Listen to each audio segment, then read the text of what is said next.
Ethiopia, one of the oldest Christian kingdoms, had existed in one form or another since ancient times. However, during the 19th century, foreign powers started encroaching into the nation. In 1868, Emperor Adwar II captured European missionaries and held them hostage, so the British sent a rescue expedition into Ethiopia and the emperor committed suicide. Around the same time, an Italian shipping company purchased the land around Assab from a local sultan, and Italians began to emigrate to the region. From 1874 to 1876, the Ethiopians had to fight off an Egyptian invasion, and a decade later they had to fight the Mahdists from Sudan. During this war, as the Egyptians retreated, the Italians expanded into Massawa, angering Emperor Johannes IV, who was promised the city by the British. In response, an Ethiopian general, Alula, took his forces to meet the Italians in 1887. The Italians were defeated at the Battle of Dogali, and the Italian public was outraged and called for revenge. Then, 2 years later, as the Italians began to establish protectorates in Somalia, Emperor Johannes IV was killed successfully fighting off the Mahdists, and he was succeeded by Menelik II.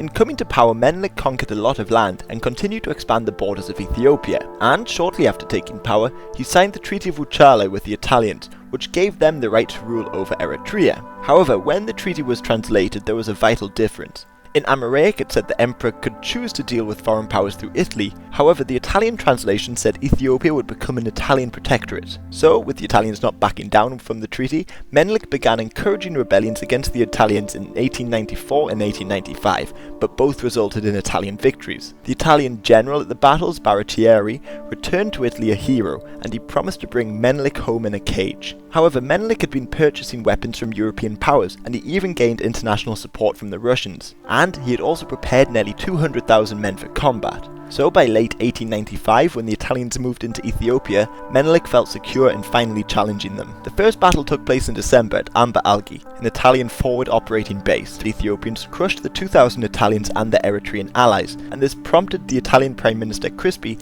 to send 200 million lira to the war effort. Then, a month later, the Ethiopians moved to Mekele and defeated the Italians again, forcing them to retreat from the fort they were constructing. Throughout February, the Italians avoided fighting the Ethiopians as Baratieri knew that their large army was running short on supplies and wanted to wait until their numbers had dwindled. However, Prime Minister Crispi sent a telegram to him and, for political reasons, demanded that he attacked. So, on March 1st, 1896, the Italians met the Ethiopians at the Battle of Adwar. The Italians, who numbered around 17,000, were devastated by a 120,000 strong Ethiopian army. This was the first time in modern history that an African army decisively beat a European army. The Italians, now facing the prospect of the Ethiopians pursuing them into Eritrea, sued for peace, repealing the Treaty of Wuchale. This meant Ethiopia would be one of the only African nations to remain independent throughout the scramble for Africa, and it became the centre of the Pan-African movement. And with his new strength and independence, Menelik continued to expand Ethiopia throughout his reign. Italy did manage to gain some territory in the peace deal, and went on to secure their control over Eritrea and even Somalia, but the humiliation led to riots and the resignation of Crispi. However, nearly 40 years later,